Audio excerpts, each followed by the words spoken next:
Homecomings are amazing and are the remedy to most issues in my opinion. Whether it's coming back from a long journey, you had a really rough day at work, or you had to deal with family members that might have been on your nerves, the best thing is to get home at the end of the day, sit down on your couch, and just be at home. Whether you're watching TV, playing a video game, or reading a book, it's a feeling that can't be beat. And I think that's kind of why I enjoyed this episode so much. So when we first meet up with Ark and Ariana, they are outside of the gates of Maple. Ariana needs to go in first to talk to the Elder, so Ark is stuck outside waiting for her to return, which he's okay with. He's just ecstatic that he actually gets to see a real elven village. So while he waits, Ponta and him play some tag, he goes ahead and trains, and then I think he starts drawing some pictures in the dirt, if I remember correctly. Maybe I'm wrong on that one. But either way, Ariana returns eventually a couple hours later, where they then proceed their way to the Elder. Once they reach the Elder's house, it's revealed that the Elder and his wife, who turns out to be Ariana's father and mother, Dylan and Glennis, who are very kind people to welcome Ark into their home for all the work and effort he's done with Ariana to protect the elves. Now, once they're inside and see and start going in depth of the mission of what happened and the attack on the Marquis Palace, Dylan is a little bit more understanding of why that happened, but he now needs to bring this to the Elder Council, which Ariana volunteers to go with in the next morning. With that decided, they have their evening meal, and we then move on to the next day. We're shown that Ponta has found a lovely place to sleep with inside Ark's chest, which takes him a bit by surprise. Once he rises and goes out, he meets Lady Glennis, who informs him that Ariana and Lord Dylan have already left for the Elder Council. Ark appreciates the information, and they sit down to have for supper, which he then starts calling him Archie. So, interesting little pet name, but fine for him. Before we move on, can we also just mention I love how the animators throughout the show are using Ponta as like a hairpiece. So I just love every time we see Ark walking around, Ponta's on top of his head. It just looks like he has this flared out hair. So I gotta appreciate the animators for that. That was really creative. So I personally enjoy that. Well done, guys. Now we cut over to the Elven meeting where Ariana is explaining the events that unfold, and they're none too pleased with what has happened with the Marquis, claiming that it was careless and not well thought out. But now that it's happened, there's nothing that can be done, and the humans have broken the treaty. So half of the elves see this as a justification for war, and the other half are seeing it as a wait and see to see what happens. Eventually the council does decide to just wait and see how the humans respond, and then react accordingly. They also decide to hire on Ark for the abilities he demonstrates, seeing him as a great asset for rescuing the other elves. With that decided, they then move on to other more important matters to discuss. In the meantime, Arch and Lady Glennis have decided to go out for a walk, Lady Glennis being kind enough to show Ark around as a show of thanks for all the work he's done with her daughter.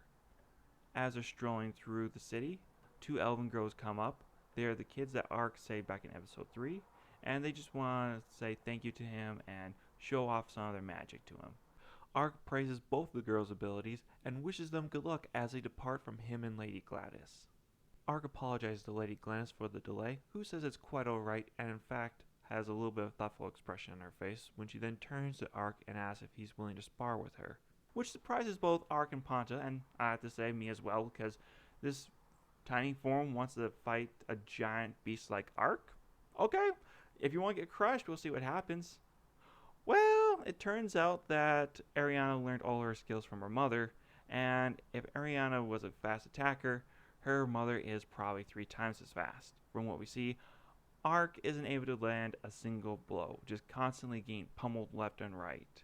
Now, Ark could have taken it as 2 ways. He could have taken it as, how dare she hurt me, how dare she lay a hand on me, does she not know who I am? Or he took the route of a normal person and a normal fighter of, wow, okay, I really need to improve my skills here. I have a master here that can teach me. Let's go all in. They spent the next couple hours of doing a sparring match, which I guess maybe be a little bit too generous to call it a sparring match. It was more like she was using him as a plaything. Imagine a cat and a ball of yarn. That's pretty much what was happening here. Now, Ark was able to surprise her with his dimensional shift move, and he had to get up right behind her. But before he could make a strike, he was defeated once again. Now laying on the ground, beaten and bruised after his latest failure, Lady Glennis also mentions that it's getting a bit dark out. Maybe they should head home and take a bath to clean up for supper. Upon hearing the mention of a bath, Ark's inner Japanese comes out and he eagerly asks Lady Glennis, hey, can I use the bath?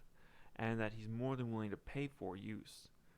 Surprised by someone so eager to use the bath, she says he's more than welcome to, but there's no need to pay since he's their guest. Now, maybe I'm just reading a little bit too much into the situation here, and I probably am, but I think Lady Glennis is starting to see Ark as a potential son-in-law, just because of the cute little nickname she gave him at the beginning, the fact that she's willing to just stroll around with him and show him the area. 3, she gotta see how he treats children, and most girls love to see how when guys handle kids. If they handle them well, that's usually a good way to get to a girl's heart. And 4th, she was willing to spar with him and teach him some moves. Now, you could say maybe that last one isn't necessarily a bona fide deal breaker that she's starting to think of him as a son-in-law, but I'm going to put my neck out there and say maybe that's the case what she's thinking. Maybe, maybe not, we'll see.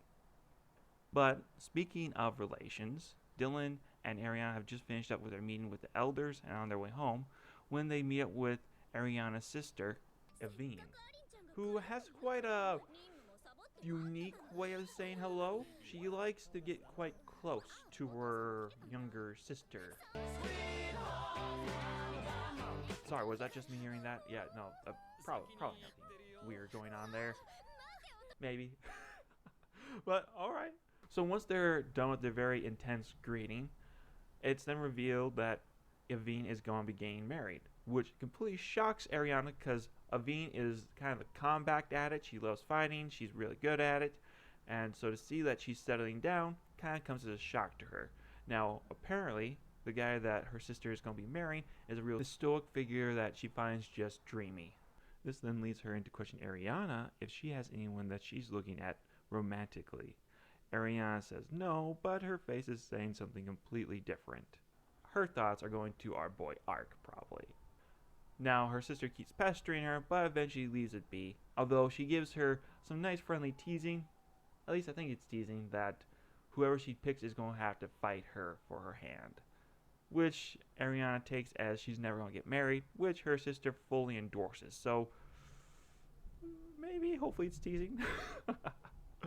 But after the sibling meet and greet is all done, her and her father return home. As she's returning home, she decides, hey, why not take a bath? It's been a long day. And she enters the bath in the nude, which wouldn't be an issue. It's just that Ark is currently in there in his bone state. One could say he really got a good boner there. Okay, you can shoot me now. Sorry. I had to. Needless to say, it caused a bit of commotion for her and Ark, but eventually, once they got settled down, the two of them headed downstairs to meet with her father, who relayed the news to Ark that the council had decided to hire on Ark to help Ariana continue with her mission. Now, he mentions that they don't really have enough gold to pay Ark for such a job because the hoard that he amassed is way more than what the village would ever be able to gather up, which I have a little bit of an issue with, but that's besides the point. We'll get into that later. Daniel goes on to head and mention that there's a spring that's sprouting up by some lore crowns that are rumored to be able to remove any curse. Curious, Ark asks what a lore crown is, and Daniel replies saying that lore crowns are a type of tree that grow outside of dragon lord dens, and dragon lords are the most powerful of the dragon kin, so they're very ferocious, great beasts, and one should be very cautious when they enter into this grove of trees, for there are spirits that come and linger there, and if you disturb these spirits, it would not have good results for you. Now, as for who can enter into these groves, if you're a human, you're probably not going to be able to survive it, but if you're an elf and you get permission, you're probably going to be just fine. So this is what the council is willing to offer Ark, is that they're providing with information on how to remove his curse and safe passage to the Lord Crowns to get the curse removed. Thrilled with the offer, Ark accepts it, and the party adjourns for dinner. On his bed, Ark wonders, I have this uncursed ability. I haven't even tried using that on myself. Let's see what happens if I just do a little bit on the hands. And the results are turning his hand from a skeleton one into a human one. And then the episode cuts right there. Now I have a question for you. Do you think Ark can actually uncurse his body? Do you think our OP skeleton can actually do it? I personally don't see why not. He's an overpowered paladin knight for crying out loud, so why doesn't he have the ability to do this? Then again, maybe there's more to it.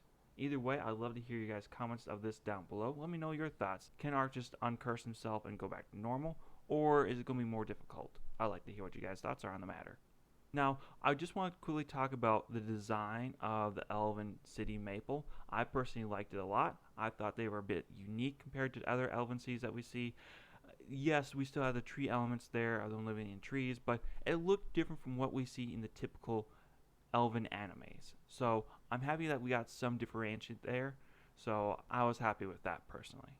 Also, I would like to see that Ark wasn't necessarily overpowered in everything he does. Because the issue with some of these animes is that they give the main character OP abilities in everything. They're OP in finance, they're OP in magic, they're OP in fighting skills, they're OP in dating life. They're just overpowered in everything. I like to see that Ark has some areas where he's lacking, so he at least has to progress in some areas to get better at. So I personally like seeing that. Well done to you guys on that matter. Now, I also want to go a little bit into if the Rolling Kingdom declare war on the elves and go full force march on them. That's something I would not recommend that you do for a couple reasons. First and foremost, the other nations around their kingdom probably already know what they've done to the elves, and considering how important magical equipment and runestones are to keeping a kingdom running, it's very unlikely those other kingdoms are going to try to upset the elves. In fact, they may try to ingratiate themselves to the elves to get more supplies of runestones and magical equipment. Second, since they broke the treaty and a war might be declared, the other countries might see this as an opportunity to go ahead and invade and take over the Rolling Kingdom. Because that's a thing of politics, at least in that time. If you see your neighbors weak, invade them, take their land bit by bit, or just completely conquer them. If you look in medieval history, it's chock full of occasions just like that. So, they gotta be very careful on what they decide here. Unfortunately, in the last episode, everyone thinks that their emissary to the elves, the princess, is dead, so I don't really know how well this is gonna work out for y'all. Badly, I think. But regardless, that's where they end with that. Overall, personally, I gotta give this episode a 7. It's not bad, but it's just not great. It does a good job with the plot. It does a good job with the storytelling. I like the characters. I like their interactions. So overall, it's a good episode. It's just that when I give something a 9 or an 8, I want to give it to an episode that, wow, that was amazing. That was really memorable. I mean, there was one memorable scene. Well, okay, putting that aside, there wasn't really anything else really memorable, at least according to the plot, storyline, character development. Well, you could call it character development, but that's besides the point. Overall, I thought they did a good job, and I can't wait to see what happens in the next episode. Leave a like if you like the video, leave a comment if you agree or disagree with me. I can't wait to hear what you guys got to say, and subscribe to the channel. It helps these videos get seen more and helps me know that I'm making something that people want to watch. Alright, thanks guys. You take care now. I'll catch you later. Bye.